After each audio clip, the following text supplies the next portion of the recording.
Hi friends, welcome to परम classes channel. दोस्तों, आप सभी का एक बार फिर से अपने इस परम क्लासेज चैनल पर स्वागत है। दोस्तों, परम क्लासेज आपका अपना परम क्लासेज चैनल है। दोस्तों, ये कतई नहीं है कि परम क्लासेज चैनल आपके खाली सुख में ही भागीदार हो। दोस्तों, अभी एक आप सभी यूजीसी नेट वाले जो एस्पायरेंट्स हैं उनके ऊपर बहुत बड़ी विपदा आन पड़ी है।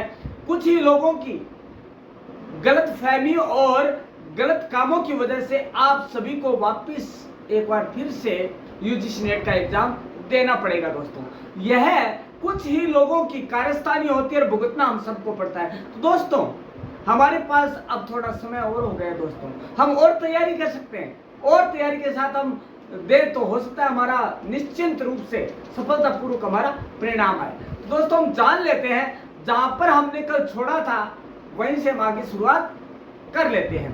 दोस्तों, कल हमने छोड़ा था ऑब्जर्वेशन क्या चीज है, ऑब्जर्वेशन के प्रकार क्या है, ऑब्जर्वेशन कितना महत्वपूर्ण है और ऑब्जर्वेशन की विधियां क्या है। दोस्तों, मैं बता दूं, क्वेश्चन ईयर, ऑब्जर्वेशन, शेड्यूल, ये सारे जो है आपके प्राइमरी डेटा कलेक्शन मेथड्स हैं फॉर रिसर्च, राइट।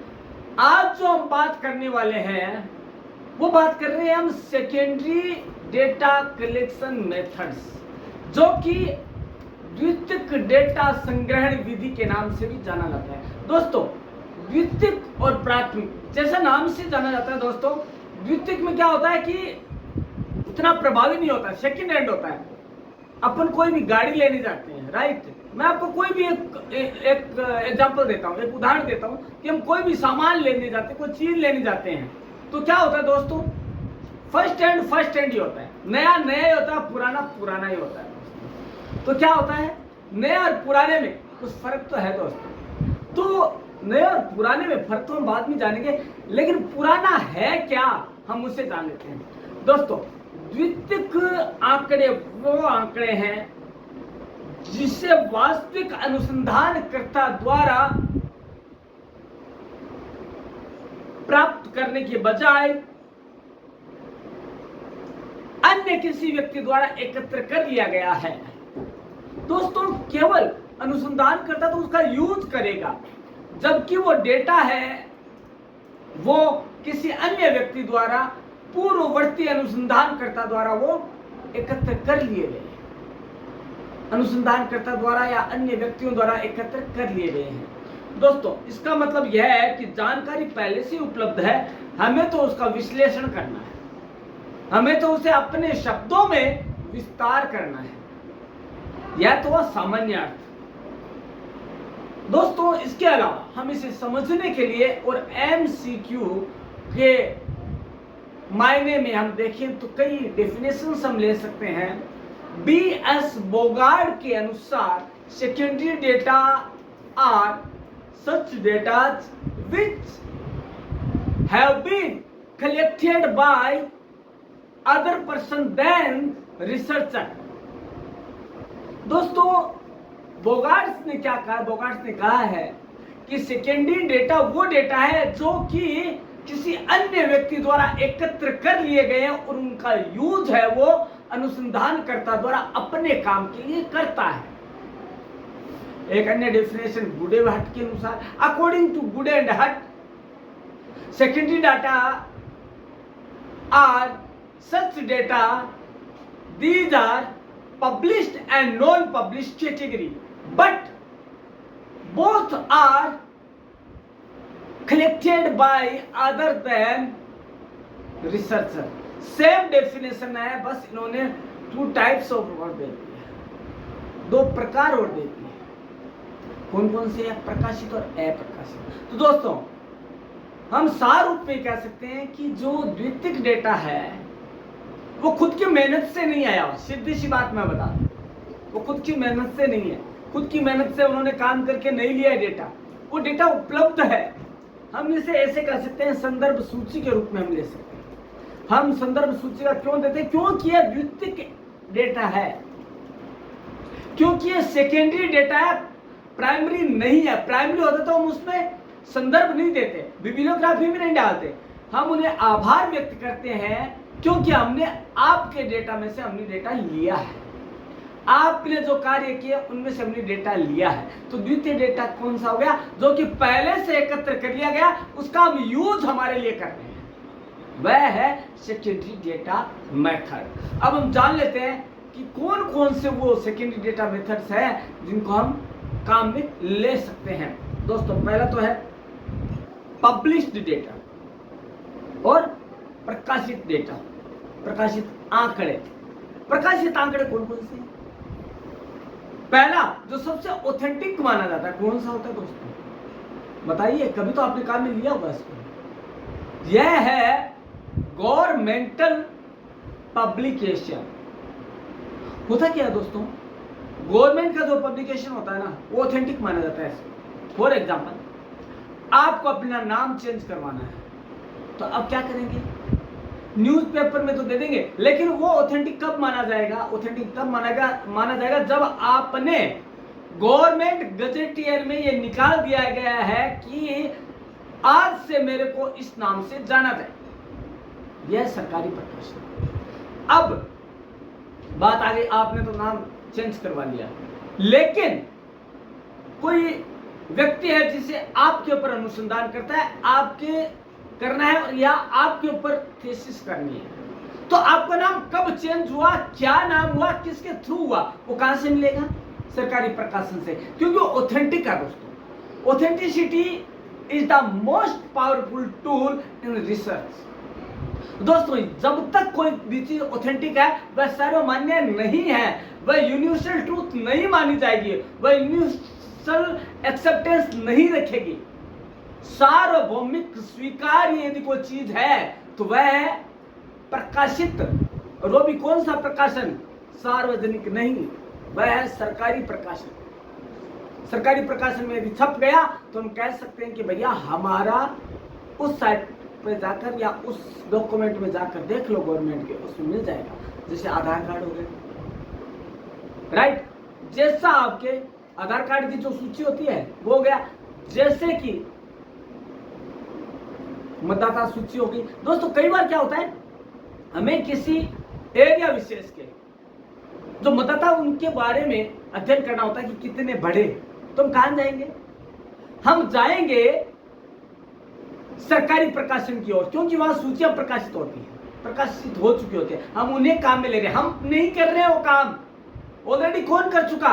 बीएलओ कर चुका है उस काम को, और बीएलओ के बाद प्रकाशित हो चुके हैं दोस्तों, और वो जनता तक आ चुकी है, हम उसे ही काम में लेते हैं। दोस्तों बहुत फायदे हैं सरकारी प्रकाशन में। हम हवाला देते हैं कि भैया ये हमने वहां से लिया है, कोई भी लेकिन किंतु परंतु रहती है तो हमने वहां से कलेक्ट किया तो रह सकते हैं। लेकिन दोस्तों एक चीज बता दूं, फर्स्ट हैंड चीज तो फर्स्ट हैंड ही होती है। जब तक आदमी आंखों से देखकर उसे नहीं लिख लेता अपने शब्दों में, तब तक मजे वाली बात नहीं है। मजे वाली बात तब है जब खुद प्रयास करें।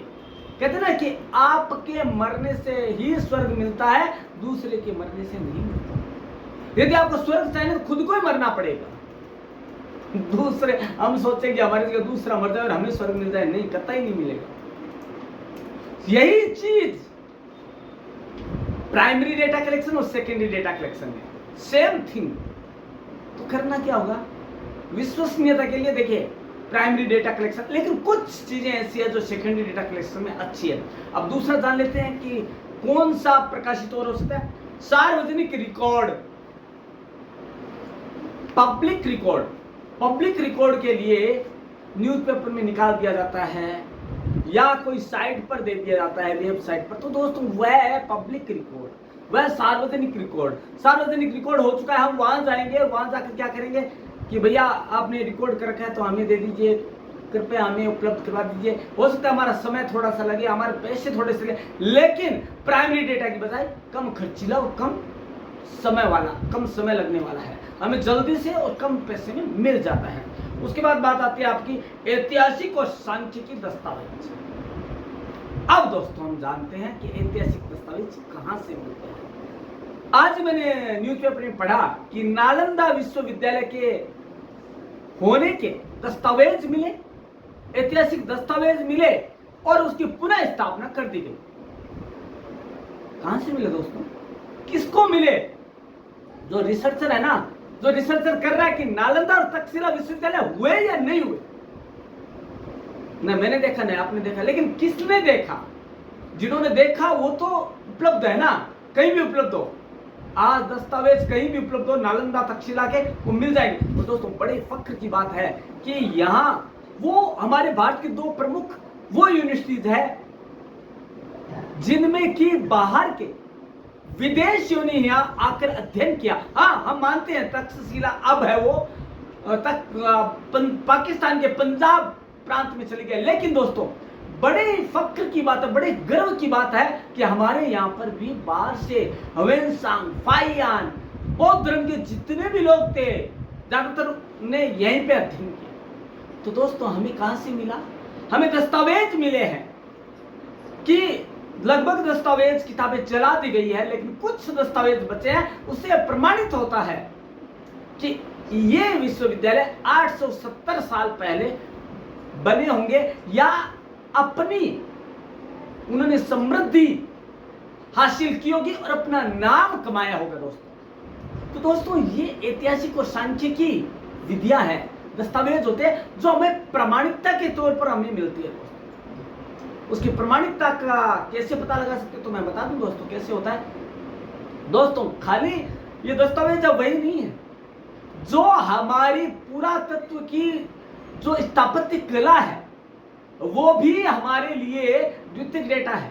अब आप कहेंगे कि इसको प्रमाणित कैसे करेंगे? दोस्तों मैं बता देता हूं, कार्बन डेटिंग विधि, कार्बन डेटिंग एक है साइंस के अंदर वर्ड, उसके आधार पर हम पता लगा सकते हैं कि यह चीज कितनी पुरानी है।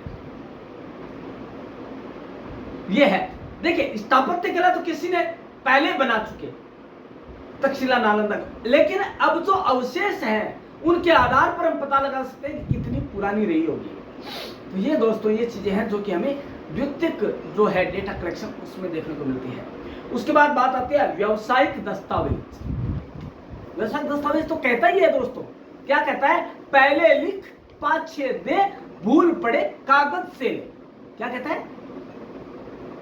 पहले लिख पाछे दे, भूल पड़े कागज से ले। दोस्तों होता क्या है, एक चीज और बता दूंगा। एक जगह खुदाई में सिक्के मिले, क्या मिले? सिक्के मिले। उत्खनन होता है या मकान बनाया जाता है तो सिक्के मिले। किसी ने जाकर गवर्नमेंट को कह दिया कि ये सिक्के आपके हैं, इसके नहीं है, लेकिन उस बंदे ने कोर्ट में इसे साबित कर दिया कि उसी के हैं। कैसे किया मैं बता दूं दोस्तों। हुआ ये कि जब उसको खोला गया, कलश को या जो बर्तन था जिसमें सिक्के रखे गए थे, उसके अंदर जिस बंदे को यह मिला या जिसके घर की खुदाई में मिले, वहां पे उसके पुरखों का पूरा हिसाब लिखा था दोस्तों। यह है दस्तावेज जिसे हम कहते हैं पहले लिख पाते। यदि वो ऐसा नहीं करते, कहां से कमाया, कितना किसको लगान दिया, उसके बाद कितना बचा, तो दोस्तों कभी नहीं बच पाता और उसका सारा पैसा सरकारी खजाने में जमा करना पड़ता। यह है व्यापारिक दस्तावेज जो हमें कहीं से भी मिल सकते हैं। अब आजकल वर्तमान का उदाहरण ले लो आप। जब इनकम टैक्स रेड मारती है तो क्या मांगती है आपसे? आपका दस्तावेज है क्या जो आपने ये पैसा कमाया है, इसका आपने टैक्स भरा है? वो अनुसंधान करेगी ना, तो वो खुद तो नहीं बनाएगी ना दस्तावेज। क्या मांगती है वो? आपके पास क्या रिकॉर्ड है इनका? तो रिकॉर्ड व्यावसायिक दस्तावेज होता है कि हमने यहां से लिया और यहां से जमा किया है, यह चीज है। उसके बाद बात आती है तकनीकी व व्यापारिक पत्रिकाएं तथा गृह पत्रिकाएं। तकनीकी टेक्निकल मैगजीन्स होती है दोस्तों, उसमें भी हमें कई तरीके बताए जाते हैं कि हम ऐसे अनुसंधान करें या ऐसे डेटा कलेक्शन करें तो हो सकता है। दोस्तों एक गृह पत्रिकाएं और होती है, house journals. These are the very useful and helpful in research as secondary data collection methods. दोस्तों ये वो गृह पत्रिकाएं जिनके अंदर कर्मचारी अपनी राय देते हैं, उनके साथ कैसा बिहेव किया जाता है वो होता है। दोस्तों मैं एक चीज बता दूं, जब रिसर्च किया जाता है श्रम मालिक संबंधों पर, तो इस तरह की जो मैगजीन्स है वो काम आती है दोस्तों। और वहां पे ये दस्तावेज प्रूव्ड है, क्योंकि हाउस जर्नल में छपा है, कोई ऐसे एयर गेरे में नहीं छपा है। हाउस जर्नल में छपा है मतलब मालिक की रजामंदी से छपा है, तो उसको आधार बनाया जाता है। ये चीज है दोस्तों। इसके अलावा अप्रकाशित, दोस्तों ये तो क्या हुआ, प्रकाशित हो चुके, लेकिन दोस्तों प्रकाशित में एक चीज और है, पूर्व रिसर्च के परिणाम। दोस्तों क्या होता है, आपके पूर्ववर्ती अनुसंधानकर्ता ने अनुसंधान किया और उसके निष्कर्ष तौर पर यह बता दिया कि निष्कर्ष निकालकर कि आने वाले जो है पश्चातवर्ती है उसको एक काम में आएगा। तो आपने क्या किया, अपने अनुसंधान को वेटेज देने के लिए उसने जो निष्कर्ष निकाले वो हमने काम में लिए, उससे हमने हेल्प ले ली। तो ये होता है दोस्तों, जब हम अनुसंधान करते हैं तो हमें द्वितीयक डेटा संग्रहण विधियां कौन सी है। तो पहला तो आप प्रकाशित, दूसरा कौन सा, अप्रकाशित, जो है तो सही लेकिन प्रकाशित नहीं हुआ है, किसी की वजह से नहीं हो सकता। जैसे डायरीज, एक व्यक्ति है उसकी डेथ हो गई लेकिन उसे डायरी लिखने का शौक था। अब यह हुआ कि उस पर मूवी बनाया जाए। कई ऐसे व्यक्ति तो होते हैं, ऐसी पर्सनैलिटीज होती है कि जिन पर मूवियां बनानी है, उनके बारे में कुछ नहीं छपाना है, उन्होंने किताब छापी। घर वालों से इंटरव्यू किया गया, घर वालों ने कहा भैया एक दो डायरियां जरूर, हो गया काम। डायरियों में उन्होंने कहीं न कहीं अपनी सारी चीजें, डायरी दोस्तों वही लिखेगा जिससे कि अपनी जिंदगी से मोह हो, अपनी जिंदगी के हर पहलू को उसने करीब से देखा। तो हमें जानने के लिए क्या चाहिए, उसकी जानकारी चाहिए। उसकी पब्लिश नहीं हुई है वो जानकारी, लेकिन हम क्या करना चाहते हैं, उसके ऊपर डॉक्यूमेंट्री बनाना चाहते हैं, उस पर मूवी बनाना चाहते हैं। तो क्या करेंगे, हम उसकी डायरियां काम में लेंगे। कई बार वो ऐसे संस्मरण, ऐसे एक्सपीरियंस लिखते हैं कि हमारे काम आ सकते हैं अनुसंधान में। तो हम क्या करेंगे, उनकी डायरियां लेंगे, उनके जो है वो काम में ले लेंगे और हमें हमारा काम मिल जाए। ऐसे बहुत से किस्से हैं दोस्तों जो डायरियों के आधार पर सुलझाए गए हैं। डायरियां हमें मिल गई तो हमने उस बिहाफ पर, मूवीज में भी उन डायरियों को दिखाया जाता है दोस्तों। जिन्होंने डायरियां लिखी है ना, उनका पन्ना भी दिखाया जाता है कि इन्होंने ये लिखा है, और उन पर सीरियल भी बनते हैं दोस्तों, उन डायरियों के आधार पर रिसर्च किया जाता है, उन डायरियों के आधार पर। दोस्तों मेरे को तो एक चीज बताइए आप, प्रकाशित में हम ले लेते हैं कि रामायण है। रामायण हमने नहीं लिखी, वाल्मीकि ने लिखी या गणेश जी ने लिखी, वाल्मीकि ने बोली और गणेश जी ने लिखी, हम मानते। तो हमने क्या किया, हमें यदि रामायण पर अनुसंधान करना है, उसकी गहराई से जाना, तो हम क्या करेंगे, रामायण को, जो रामायण है लिखी हुई, हम उसको काम में लेंगे। तो वो तो हो गया प्राथमिक। लेकिन कई घटनाएं जो रामायण के अंदर नहीं आई और उसके बाद के लोगों ने खंडन करते हुए डायरियां लिखी, तो हम उसको क्या कहेंगे, अप्रकाशित, जो प्रकाशित नहीं हो पाया है। तो ऐसी डायरियां हमारे काम आ सकती है। तो डायरियां बहुत सी होती है, वृत्तांत डायरी होता है, संस्मरण डायरी होता है, संस्मरण लिखा और वो किसी हाथ लग गया, उसने छाप दिया। उसके बाद होता है दोस्तों अप्रकाशित आत्मकथाएं। संस्मरण या आत्मकथाएं जो भी होती है, वो भी क्या है, इसमें बहुत ज्यादा हेल्पफुल होता है, द्वितीयक डेटा है उसके अंदर। लेकिन दोस्तों एक चीज और आती है, पत्र। जो हमारे लेटर्स है ना दोस्तों, उसमें बड़ी बड़ी पीएचडीज हो चुके हैं, शोध हो चुके हैं दोस्तों। मैं बता दूं आपको, महात्मा गांधी ने मीराबेन को पत्र लिखे, वो सारे पत्र आज मार्केट में एक बुक फॉर्म में आ चुके हैं। कहां से आए, कैसे अनुसंधान हुआ दोस्तों, अनुसंधान हुआ, वो पत्र तो थे ही, हमने थोड़ी लिखे, नहीं, महात्मा गांधी ने लिखे। क्या क्या विषय वस्तु को लेकर वो पत्र लिखे गए, वो हमारे जो भी था उन्हें मिले और उन्होंने बुक फॉर्म में छाप दिया। लेकिन अनुसंधान किया तो पता लगा कि महात्मा गांधी के विचार रहे होंगे या उनके विचार थे जिन्हें उन्होंने पत्र के माध्यम से मीराबेन तक पहुंचाया। तो ये चीजें होती है दोस्तों जो हमें अप्रकाशित के रूप में मिलती है। दोस्तों पत्र की हम बात करें तो जवाहरलाल नेहरू ने इंदिरा के नाम पत्र लिखा था, सत्य के साथ प्रयोग। तो दोस्तों सत्य के साथ प्रयोग पर पूरी मूवी बन चुकी है और पूरी अनुसंधान हो चुका है कि जवाहरलाल नेहरू के जो पत्र थे वो ऐसे क्या पत्र थे जिनसे कि प्रेरित होकर इंदिरा गांधी आयरन लेडी के नाम से जाने लगी।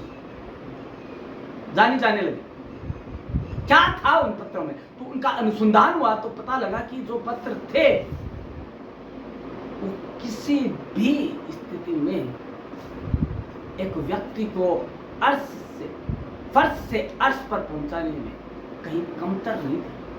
तो दोस्तों हमें कहां से मिली जानकारी? पत्र के माध्यम से। जो पत्र मिलते हैं उनके माध्यम से हमें जानकारी मिलती है।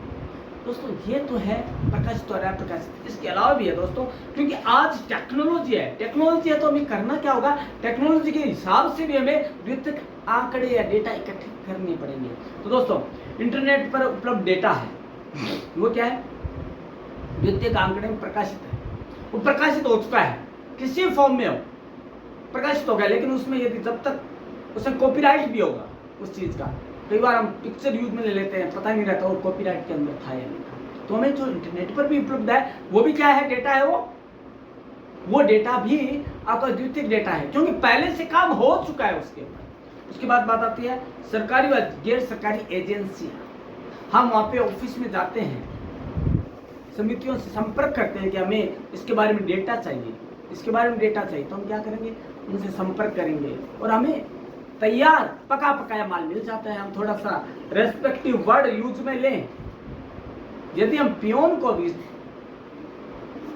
चाचा, ताऊ, भैया कह दे तो हमारा काम द्वितीयक डेटा का आसानी से हो सकता है। हींग लगे न फिटकरी रंग आवे चोखा, यह द्वितीयक डेटा संग्रहण पद्धति पर सटीक बैठती है। लेकिन लगता क्या है? मैंने पहले कह दिया, respect is give and take.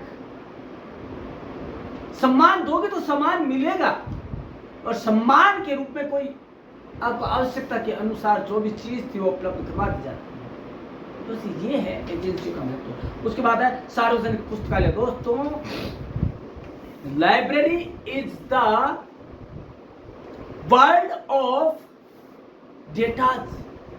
दोस्तों वहां पर आपको सारी पुस्तकें मिल जाएगी, सारी पांडुलिपियां मिल जाएगी जिन पर पहले काम हो चुका है, जो अनुसंधानित है, अनुसंधान जिनका हो चुका है, और आप वहां बैठकर अपना सारा काम कर सकते हैं। क्योंकि आपकी चारों तरफ जो वर्ड है वो शब्दों का संसार है, शाब्दिक संसार है।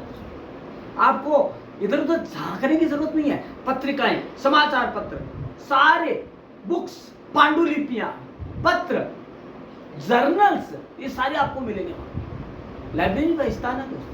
उसके बाद आता है आपका शैक्षणिक संस्थान। जैसा कि हमने जाना तक्षशिला और नालंदा के बारे में, दोस्तों उनकी समृद्ध जो परंपरा रही उसे हमें जानना है तो वहां संस्थान में जाना पड़ेगा, और हम वहां पर जाकर उसकी वस्तु स्थिति का आंकलन कर सकते हैं कि उस समय कैसे रहे होंगे। उनके जो आज भी उनके जो चित्र मिलते हैं, उनके भित्ति चित्र मिलते हैं, उस समय की जो संस्कृति है, सभ्यता है, उसके हमें स्वतः दर्शन हो जाते हैं और कलम अपने आप चलने लग जाती है। दोस्तों टाइपिंग पर हाथ रुकते नहीं है। टाइपिंग मशीन पर कंप्यूटर जब टाइप करने लगता है तो सोचने की जरूरत नहीं है उसे, हम उसे। लेकिन दोस्तों यह द्वितीयक है, क्योंकि हमें पहले से ही वो चीज है, हमें उसके बारे में लिखना मात्र है। ये चीजें आपकी डेटा कलेक्शन में काम आती है। अब आता है कि द्वितीयक डेटा से जब हम शोध करें तो कैसे करें। द्वितीयक डेटा हमने एकत्र कर लिया तो हमें करना क्या है? पहला तो है शोध विषय की पहचान करना। शोध की विषय समस्या क्या है। दोस्तों यह कोई जरूरी नहीं है कि द्वितीयक डेटा जो मेरे लिए इंपॉर्टेंट है वो दूसरे के लिए भी इंपॉर्टेंट है। दोस्तों इसलिए क्या होता है, पहले शोध विषय की पहचान की जाती है, फिर तय किया जाता है कि उसके लिए कौन से डेटा इकट्ठे करने हैं, प्राइमरी और सेकेंडरी, उसके अकॉर्डिंग होगा। उसके बाद आती है शोध स्रोतों की पहचान। जो शोध के रिसोर्सेज है उनकी पहचान की जाती है, प्राइमरी डेटा सोर्स है, सेकेंडरी है। दोस्तों महत्व के आधार पर और शोध की जो मांग है, डिमांड ऑफ रिसर्च, उसके अनुसार हम क्या है उनको जो है शोध के स्रोत उनको काम में लेते हैं। दोस्तों हर जगह है हम सेकेंडरी डेटा कलेक्शन मेथड नहीं ले सकते, फिर आपने काम ही क्या किया है। हम हेल्प ले सकते हैं उनकी, हम वहां पे संदर्भ सूची में नाम दे सकते हैं, लेकिन काम तो हमें भी करना पड़ेगा। वो केवल हमें उपलब्ध डेटा है, हम उससे हेल्प ले सकते हैं। हूबहू नहीं छाप सकते, उनको प्रकाशित नहीं कर सकते अनुसंधान के रूप में। हमें उन्हें प्रमाणित करने के लिए हमारे वर्ड भी काम में लेने पड़ेंगे दोस्तों। उसके बाद है मौजूदा डेटा एकत्र करें।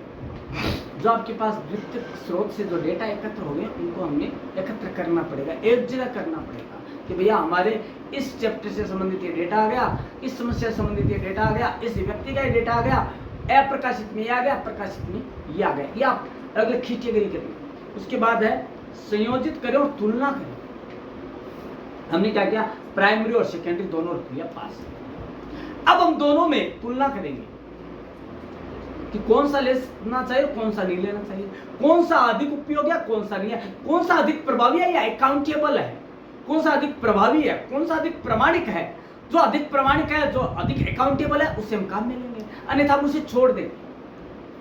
जो हमारा मन नहीं माने, जो हमारा मन और मस्तिष्क गवाही ना दे, वो काम नहीं करना। हमें उन डेटा को छोड़ देना, चाहे द्वितीयक हो, चाहे प्राइमरी हो, चाहे प्राइमरी हो, चाहे सेकेंडरी हो, हमें वो छोड़ देना है। उसके बाद है डेटा का विश्लेषण करें। डेटा हमें मिल गया, ठीक है, तो हम डेटा के बाद टेबुलेशन के माध्यम से, जिसे हम सारणी बोलते हैं, उसके माध्यम से हमें क्या करना है, या सांख्यिकी विधियों के द्वारा हमें उनका विश्लेषण करना है। हमें डेटा तो मिल गया, विश्लेषण तो हमें करना पड़ेगा। देखिए डेटा कलेक्शन क्या है मैं बता दूं। 13 तरकारी 32 भोजन है, लेकिन बीच में एक ऐसा कांटा, यदि आपने ढंग से उस कांटे को निकाल लिया तो आपका काम बहुत ही आसानी से हो जाएगा। यह है द्वितीयक डेटा, समझे आप। देखिए मैं बता दूं आपको डेटा मिल गया, सारा मिल गया, आपको तैयार पका पकाया माल है। खाना तो आपको है, खाना कैसा है, भूख लगेगी तभी ना। तो आपको भूख लगी हुई है और आप उसको चबा चबा कर खाओ, चाहे आप सीधा एक साथ खाओ, वो आप पे डिपेंड करता है। तो आपको विश्लेषण करना है ढंग से, तभी वो प्रभावी हो पाएगा दोस्तों, नहीं तो प्रभावी नहीं होगा। ऐसे तो सामने वाले ने कर रखा है, फिर तो काम लोग उसी को पढ़ रहे हैं। आपने क्या नया किया, उन डेटा को पढ़कर, उन डेटा को पहचान कर, उन डेटा को समझ कर आप अपना निष्कर्ष निकालें, तभी तो मजे की बात है। उसके बाद बात आती है लाभ क्या है दोस्तों, लाभ क्या और हानि क्या है दोस्तों। हानि और लाभ का जो बात आती है ना दोस्तों, उसके अंदर यह होता है कि लाभ और हानि दोनों एक ही सिक्के के दो पहलू। जहां प्राइमरी डेटा के लाभ शुरू होते हैं, वहीं उसको नुकसान भी है। समय अधिक लगना, पैसा अधिक लगना, भौगोलिक क्षेत्र का विस्तार होना, समय पर उनका लोगों का नहीं मिलना, ये उसके नुकसान है। लेकिन महत्व भी है प्राथमिक डेटा के कि बहुत ऑथेंटिक होता है। आदमी खुद जाता है, फील्ड में जाकर देखता है, उस अवलोकन करता है, फिर उसको क्या लिखता है, प्रत्येक संपर्क में आता है और अपना जो है प्रभाव या अपनी पहचान, उसका प्रभाव काम में लेता है। दोस्तों बहुत सी चीजें हैं, यही चीजें द्वितीयक डेटा संग्रहण विधियों पर भी लागू होते हैं। तो हम लाभ देख लेते हैं। क्या है लाभ? है आसानी से जानकारियां उपलब्ध हो जाना। दोस्तों हमें किसी के पांव नहीं पड़ना पड़ता, हमें किसी आगे हाँ जी नहीं करना पड़ता, हमें हाथ नहीं जोड़ने पड़ते, और हमें बनावटी जो भाषा उसका यूज नहीं करना, या हम ये नहीं सोच सकते, हम इन चीजों की बाध्यता से दूर हो जाएंगे कि हम सीमित क्षेत्र में काम कर सकते हैं या जो है विस्तृत क्षेत्र में काम कर सकते हैं। हमारे लिए भौगोलिक सीमाएं एकदम खत्म हो जाती है उससे, जहां हम सेकेंडरी डेटा कलेक्शन मेथड्स को काम में लेते हैं। तो दोस्तों क्या होता है, आसानी से मिल जाता है, क्योंकि लाइब्रेरी है, हमें पता है कहाँ मिल सकते हैं। लाइब्रेरी में है, सरकारी दस्तावेज है, सार्वजनिक दस्तावेज है, सरकारी प्रकाशन है और पत्र पत्रिकाएं, हमें पता है कि वहां से हमें मिल सकता है। लोगों ने चाहे दूसरों ने काम किया, लेकिन हमें डेटा मिलने में कोई गुरेज नहीं होगा, हमें मिल जाएंगे वो डेटा और अच्छी मात्रा में मिलेंगे। क्योंकि दोस्तों यदि हम प्राथमिक डेटा कलेक्शन की बात करते हैं तो हम फील्ड में जाते हैं और फील्ड में जाकर हम 1, 2, 3, 5 इन लोगों को से बातचीत कर सकते हैं। एक सीमित क्षेत्र है हमारे पास, हमारे समय बाध्यता है, हमारे पास समय की, पैसे की, भौगोलिक क्षेत्र की बाध्यताएं हैं। लेकिन दोस्तों जब द्वितीयक डेटा संग्रहण की बात करते हैं उससे हमारे सामने बाध्यता नहीं है, क्योंकि बहुत सी डेटा है, बहुत से लोगों ने एक विषय को अलग अलग दृष्टि से देखा है, अलग अलग सोच से देखा है, अलग अलग महत्व के हिसाब से देखा है, या अपनी सोच और अपने मंथन के हिसाब से उस जो है डेटा है उस सब्जेक्ट को अपने सोच के अनुसार देखा। तो हमें दोस्तों कई तरह के परिणाम, कई तरह के निष्कर्ष हमें देखने को मिल जाते हैं उससे। तो हमें दोस्तों उसमें हेल्प मिलती है आसानी से डेटा मिलने में। उसके बाद है कम खर्चीली है दोस्तों। देखिए प्राइमरी डेटा में क्या होता है, उसमें हमें फील्ड में जाना पड़ता है। तो फील्ड में जाने के लिए ट्रेन का पैसा, बस का पैसा, ट्रांसपोर्टेशन, ऑटो का पैसा, रिकॉर्डिंग, सारा कुछ पैसा लगता है दोस्तों। लेकिन ऐसा इसमें नहीं है, सेकेंडरी डेटा में नहीं है। क्यों नहीं है? हमें कहीं नहीं जाना, लाइब्रेरी तक गए, मियाँ की दौड़ मस्जिद तक, और हमें डेटा कलेक्शन करना है तो हम कहाँ गए? लाइब्रेरी गए, कलेक्ट्रेट चले गए, सेक्रेटरीट चले गए और विभागों में चले गए। हाँ इतना जरूरी है कि उनको फोटोकॉपी का चार्ज देना पड़ेगा, लेकिन दोस्तों उससे तो बहुत कम है ना। कि फ्लाइट का किराया लग रहा है, आपका ट्रेन का किराया लग रहा है, बस का किराया लग रहा है, उससे तो है ना ज़्यादा कम है ना। तो ये दोस्तों क्या है, कम खर्ची है। उसके अलावा समय कम लगता है दोस्तों, समय बहुत कम लगता है। आप गए, फोटोकॉपी करा ली, जो आपको चाहिए था करवा लिया, खत्म आपका काम दोस्तों। उसके अलावा है संचालन तेजी से होता है क्योंकि डेटा शीघ्र मिल जाता है। दोस्तों क्या होता है, प्राइमरी डेटा कलेक्शन करने वाले अनुसंधानकर्ता की बजाय द्वितीयक डेटा संग्रहण पद्धति से जो डेटा कलेक्शन करता है उसका अनुसंधान का कार्य जरूरी हो, क्योंकि वो फील्ड में जाता है और एक एक चीज को अपनी आंखों से देखता है, तो उसका निष्कर्ष निकालकर फिर लिखता है, क्योंकि उसका खुद का ऑथेंटिक मौलिक कार्य है, स्वरचित है वो कार्य। और इसमें हम क्या करते हैं, किसी का कार्य किया हुआ है उससे हम हेल्प के तौर पर लेते हैं और हमारे शब्दों में उसे मोल्ड करते हैं। ये होता है लाभ इसके। अब हानियां क्या होती है, हम कह तो रहे हैं आसानी से मिल जाता है, लेकिन दोस्तों आसानी से मिली हुई चीज की वक्त नहीं होती दोस्तों, न महत्व होता है। लोग क्या कहते हैं, अरे ये तो मारा हुआ है, ये तो हमने पढ़ा है पीछे संदर्भ में और दे रखा है। वक्त कम होती है दोस्तों, विश्वसनीयता कम होती है, प्रामाणिकता कम होती है। क्यों होती है प्रामाणिकता कम? क्योंकि हमने पर्सनली जाकर फील्ड में वो चीजें हासिल नहीं की। यदि हम वहां पर फील्ड में जाकर काम कर रहे होते तो हमें एक एक चीज का नॉलेज होता है, एक एक चीज हमें। दोस्तों क्या होता है, जब आपका वाइवा होता है पीएचडी का, तो आपसे पूछा जाता है कि इसका मतलब क्या है, आपने ये काम किया तो कैसे किया। दोस्तों आपकी चुप्पी बता देते हैं कि आपने द्वितीयक डेटा विधि है जो संग्रहण की, डेटा संग्रहण की, उसको काम नहीं किया। वहां आपकी प्रामाणिकता यदि होती तो आपकी चुप्पी नहीं होती, आप बड़े बेबाक होकर उसका उत्तर दे रहे हो। ये होती है दोस्तों। एक मैं बता दूं आपको और चीज, देर का फल मीठा होता है। हमने क्या सोचा, जल्दी जल्दी ये किन प्रकार अनुसंधान हो जाए। दोस्तों वो अनुसंधान नहीं है, वो लिपापोती है, इसे तो करो ही मत। इसके बजाय प्राइमरी डेटा वाला क्या होता है, हालांकि समय लगता है लेकिन ऑथेंटिक काम होता है दोस्तों, जो कभी किसी ने नहीं किया उस बंदे ने किया, जो प्राथमिक डेटा कलेक्शन। प्रामाणिकता, ऑथेंटिसिटी यदि कहीं है तो प्राथमिक डेटा कलेक्शन में है, द्वितीयक में नहीं है दोस्तों, कतई नहीं हो सकती। उसके अलावा है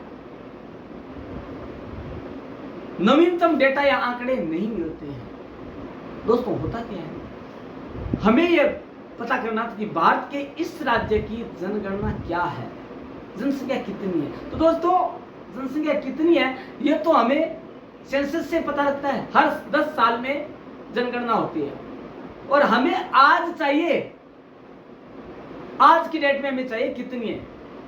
कहां से मिलेगा दोस्तों, हमें उसी पुरानी सूचना और ऊपर स्टार और लगाना पड़ेगा।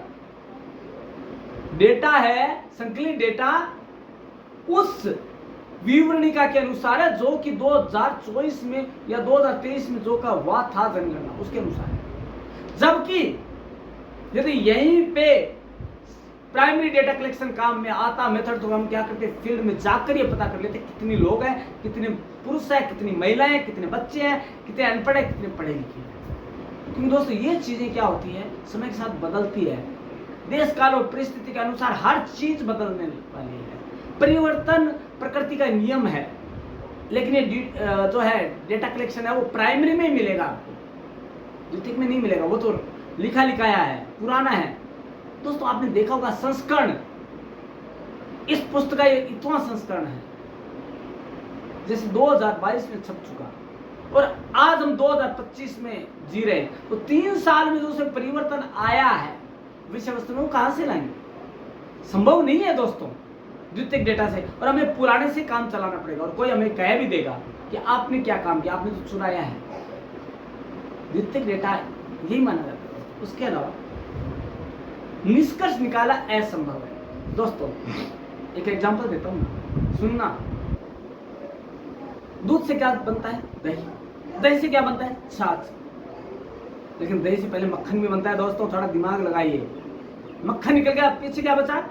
छाछ बची, है ना, व्हाइट कलर का पानी बचा। तो दोस्तों जब मक्खन निकल गया, अब उस छाछ को मथने से क्या मतलब है? क्या और मक्खन निकलेगा? कतई नहीं निकलेगा। और यही चीज सेकेंडरी डेटा कलेक्शन के साथ है। जब एक बार निष्कर्ष निकल गया किसी का, उसके बाद क्या? उसके बाद आप निष्कर्ष नहीं निकाल सकते उन्हें डेटा के आधार पर। तो आपको करना क्या होगा? जाना तो आपको प्राइमरी डेटा पे पड़ेगा। हालांकि दोनों के अपनी मेरिट्स डिमेरिट्स हैं, जहां पर वो काम आएगा वहां पर वो नहीं आएगा। तो सोच समझकर हमारे अनुसंधान की जो समस्या उसको ध्यान में रखकर हमें डेटा का यूज में लेना चाहिए। और जहां तक है, मैं बता दूं आपको, हमें ज्यादा से ज्यादा प्राथमिक डेटा कलेक्शन पे ही ध्यान देना चाहिए, ताकि वो ज्यादा ऑथेंटिसिटी वाले हो, ज्यादा प्रामाणिक हो और लोगों की ज्यादा हेल्प कर सके। दोस्तों द्वितीयक तो क्या है, लोगों के पास पहले से उनको पढ़कर ही काम चला सकते हैं। फिर हमने क्या नया किया? तो ये चीजें होती है दोस्तों। अब होता है, बात आती है कि हमने इतना सारा जान लिया, प्राथमिक और द्वितीयक दोनों को जान लिया, लेकिन दोनों में अंतर क्या है जो दोनों को एक दूसरे से भिन्न बनाती है? क्या अंतर है कि वो उससे ज्यादा प्रभावी है, वो उससे कम प्रभावी है? क्या है दोस्तों? राजा और रंक है, दोनों में क्या फर्क है? एक धनवान है, एक गरीब है, लेकिन गरीब के पास अच्छा मन हो सकता है, और राजा के पास हो सकता है वो नहीं हो। दोस्तों यही चीजें यहाँ पे है। एक उत्कृष्ट है तो दूसरा कम है, दूसरा ये कहेगा मैं भी उत्कृष्ट हूं इस जगह। तो दोनों में हमें जानना जरूरी है कि कौन सा उच्च और कौन है वो निम्न श्रेणी का महत्व का है। तो दोस्तों जान लेते हैं। पहला है primary data collection first hand होता है, और फर्स्ट हैंड चीज की तो कोई महत्व की गणना ही नहीं कर सकते। हम कोई गाड़ी भी खरीदते हैं तो हम कोशिश करते हैं कि हमें फर्स्ट हैंड मिल जाए, कम दामों में मिल जाए, लेकिन यदि हमें नहीं मिलते तो हम किधर जाते हैं? सेकंड हैंड की ओर जाते हैं।